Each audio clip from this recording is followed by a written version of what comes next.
حضرت سعید بن جبیر رحمہ اللہ جو کہ ایک عظیم تابعی تھے، ایک دن ممبر پر بیٹھے ہوئے یہ الفاظ ادا کیے کہ حجاج ایک ظالم شخص ہے۔ جب حجاج کو پتہ چلا کہ آپ میرے بارے میں ایسا گمان کرتے ہیں تو آپ کو دربار میں بلا لیا اور پوچھا، کیا تم نے میرے بارے میں ایسی باتیں بولی ہیں؟ تو آپ نے فرمایا، ہاں بالکل، تو ایک ظالم شخص ہے۔ یہ سن کر حجاج کا رنگ غصے سے سرخ ہو گیا اور آپ کے قتل کے احکامات جاری کر دیے۔ قتل سے پہلے دونوں کے درمیان یہ گفتگو ہوئی، حجاج تیرا نام کیا ہے؟ سعید، میرا نام سعید ہے۔ حجاج کس کا بیٹا ہے؟ سعید، جبیر کا بیٹا ہوں۔ سعید کا ترجمہ نیک بخت اور جبیر کے معنی اصلاح کی ہوئی چیز۔ اگرچہ ناموں میں معنی اکثر مقصود نہیں ہوتے، لیکن حجاج کو ان کے نام کا اچھے معنی والا ہونا پسند نہیں آیا، اس لیے کہا، نہیں، تو شقی بن کثیر ہے۔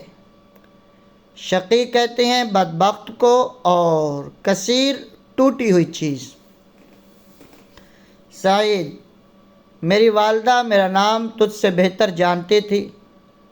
حجاج، تو بھی بدبخت اور تیری ماں بھی بدبخت۔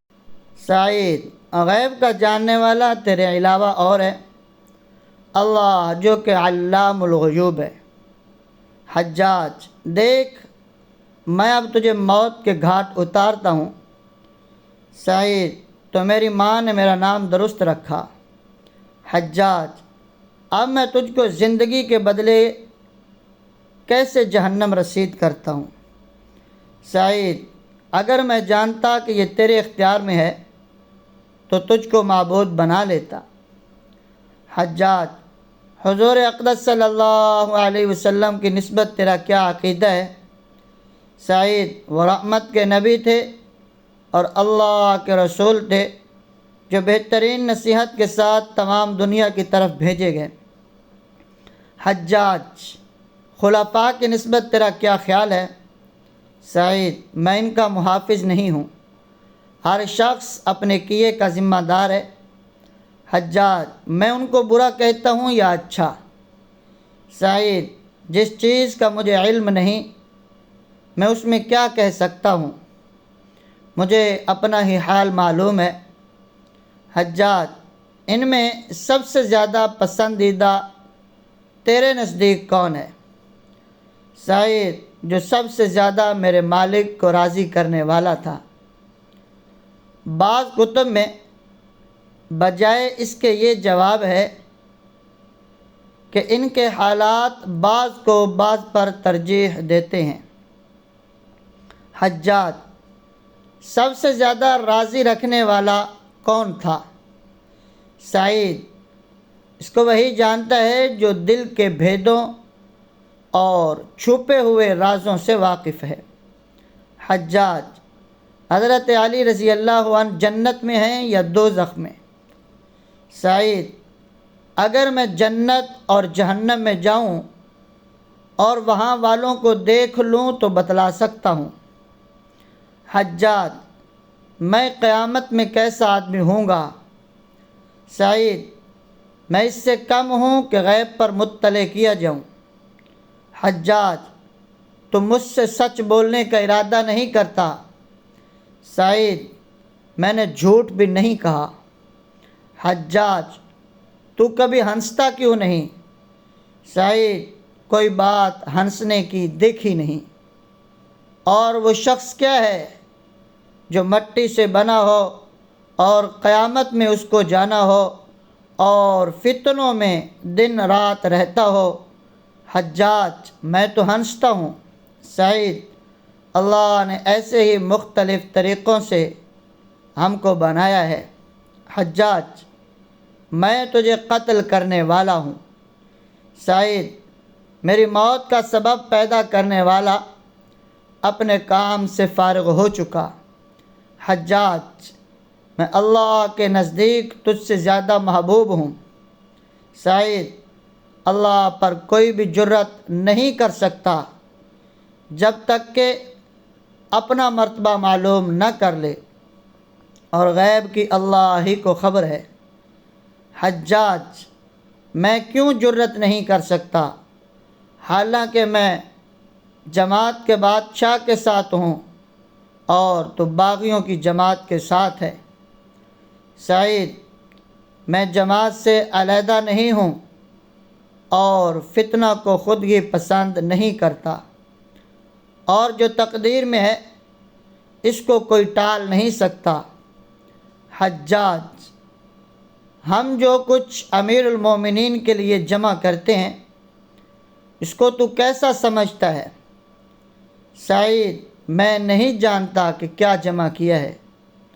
حجاج، سونا، چاندی، کپڑے وغیرہ منگا کر ان کے سامنے رکھ دیے۔ سعید، یہ چیزیں اچھی ہیں اگر اپنے شرط کے موافق ہوں۔ حجاج، شرط کیا ہے؟ سعید، یہ کہ ان سے ایسی چیزیں خریدے جو گھبراہٹ کے دن یعنی قیامت کے دن امن پیدا کرنے والی ہوں، ورنہ اس دن ہر دودھ پلانے والی دودھ پیتے کو بھول جائے گی اور حمل گر جائیں گے اور آدمی کو اچھی چیز کے سوا کچھ بھی کام نہ دے گی۔ حجاج، ہم نے جو جمع کیا کیا یہ اچھی چیز نہیں؟ سعید، تو نے جمع کیا ہے تو ہی اس کی اچھائی کو سمجھ سکتا ہے۔ حجاج، کیا اس میں سے کوئی چیز اپنے لیے پسند کرتا ہے؟ سعید، میں صرف اس چیز کو پسند کرتا ہوں جس کو اللہ پسند کرے۔ حجاج، تیرے لیے ہلاکت ہو۔ سعید، ہلاکت اس شخص کے لیے ہے جو جنت سے ہٹا کر جہنم میں داخل کر دیا جائے۔ حجاج، دق یعنی تنگ ہو کر بتلا کہ میں تجھے کس طریقہ سے قتل کروں۔ سعید، جس طرح سے قتل ہونا اپنے لیے پسند ہو۔ حجاج، کیا تجھے معاف کر دوں؟ سعید، معافی اللہ کے یہاں کی معافی ہے، تیرا معاف کرنا کوئی چیز بھی نہیں۔ حجاج نے جلاد کو حکم دیا کہ اس کو قتل کر دو۔ سعید باہر لائے گئے اور ہنسے۔ حجاج کو اس کی اطلاع دی گئی، پھر بلایا اور پوچھا، حجاج تو کیوں ہنسا؟ سعید، تیری اللہ پر جرأت اور اللہ تعالیٰ کے حلم پر جو تجھ پر ہے۔ حجاج، میں اس کو قتل کرتا ہوں جس نے مسلمانوں کی جماعت میں تفریق کی۔ پھر جلاد سے خطاب کر کے کہا، میرے سامنے اس کی گردن اڑا دو۔ سعید، میں 2 رکعت نماز پڑھ لوں۔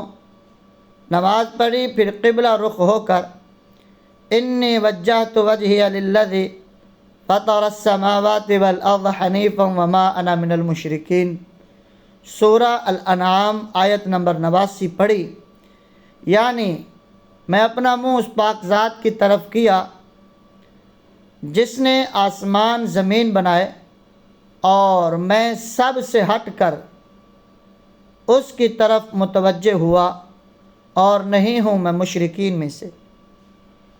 حجاج، اس کا منہ قبلہ سے پھیر دو اور نصارہ کے قبلہ کی طرف کر دو کہ انہوں نے بھی اپنے دین میں تفریق کی اور اختلاف کیا۔ چنانچہ فوراً پھیر دیا گیا۔ سعید، فَإِنَّمَا تُوَلُّوا فَثَمَّ وَجْهُ اللَّهِ، جدھر تم منہ پھیر دو ادھر بھی خدا ہے جو بھیدوں کا جاننے والا ہے۔ حجاج، اوندھا ڈال دو یعنی زمین کی طرف منہ کر دو، ہم تو ظاہر پر عمل کرنے کے ذمہ دار ہیں۔ سعید، منہا خلقناکم وفیہا نعیدکم ومنہا نخرجکم تارۃ اخری۔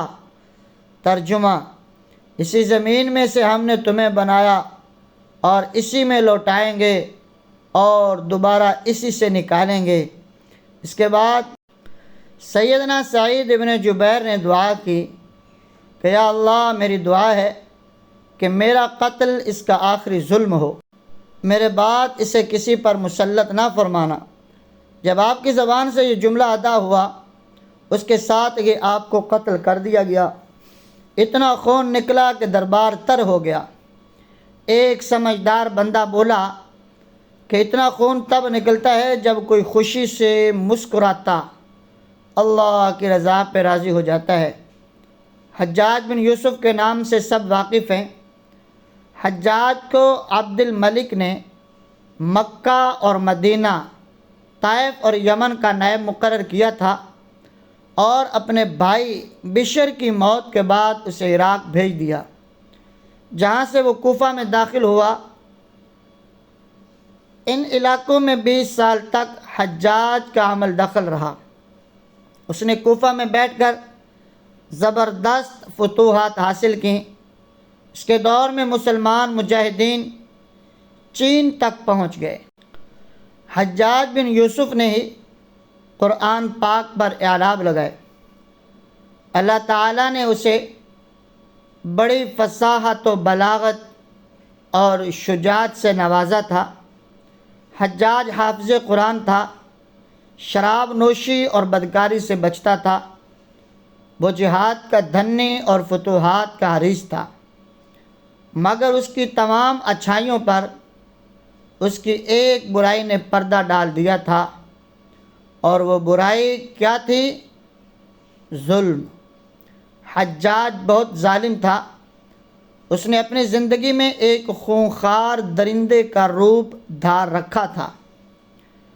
ایک طرف موسیٰ بن نصیر اور محمد بن قاسم کفار کی گردنیں اڑا رہے تھے، اور دوسری طرف وہ خود اللہ کے بندوں، اولیاء اور علماء کے خون سے ہولی کھیل رہا تھا۔ حجاج نے 1,20,000 انسانوں کو قتل کیا ہے۔ اس کے جیل خانوں میں ایک ایک دن میں 80,000 قیدی ایک وقت میں ہوتے، جن میں سے 30,000 عورتیں تھیں۔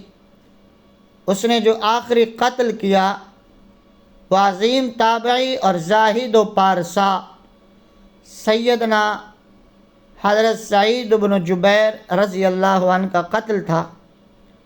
انہیں قتل کرنے کے بعد حجاج پر وحشت سوار ہو گئی تھی۔ وہ نفسیاتی مریض بن گیا تھا۔ حجاج جب بھی سوتا، حضرت سعید بن جبیر اس کے خواب میں آ کر اس کا دامن پکڑ کر کہتے کہ اے دشمن خدا، تو نے مجھے کیوں قتل کیا؟ میں نے تیرا کیا بگاڑا تھا؟ جواب میں حجاج کہتا کہ مجھے اور سعید کو کیا ہو گیا ہے؟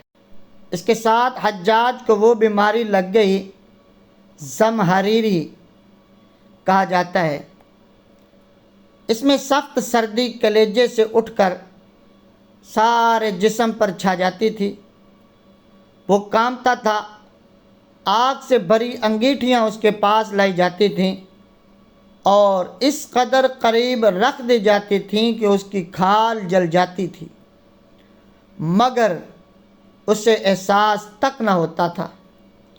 حکیموں کو دکھانے پر انہوں نے بتایا کہ پیٹ میں سرطان ہے۔ ایک طبیب نے گوشت کا ٹکڑا لیا اور اسے دھاگے کے ساتھ باندھ کر حجاج کے حلق میں اتار دیا۔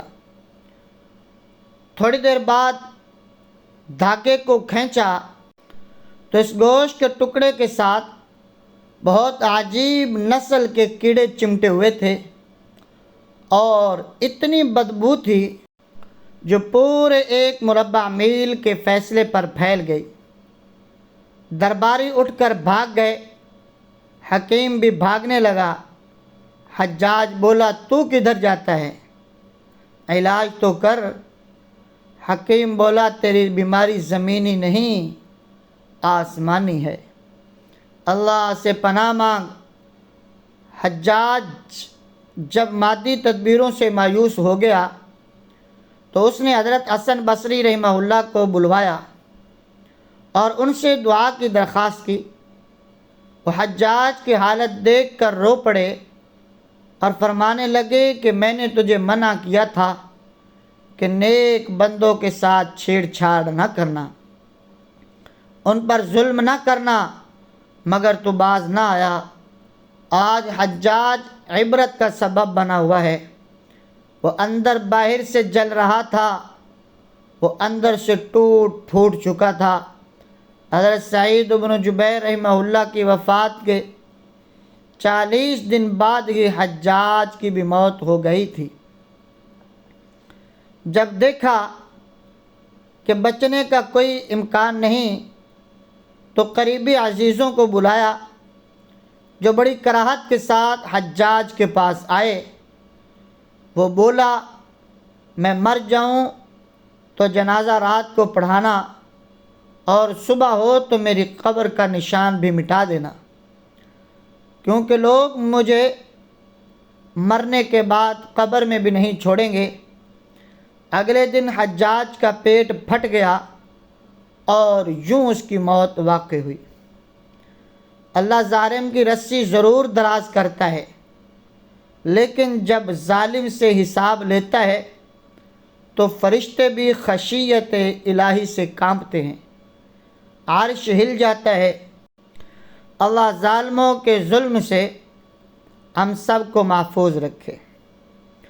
ہسٹوریکل پوائنٹ کے معزز قارئین و سامعین، اگر آپ چاہتے ہیں کہ اس طرح ہسٹوریکل ویڈیو آپ کو بر وقت ملتی رہیں، ہمارا یوٹیوب چینل ہسٹوریکل پوائنٹ کو لازمی سبسکرائب کر کے بیل آئیکن کو پریس کریں تاکہ ہماری ہر ویڈیو آپ کو بر وقت مل سکے۔ ملتے ہیں ایک نیکسٹ ویڈیو میں۔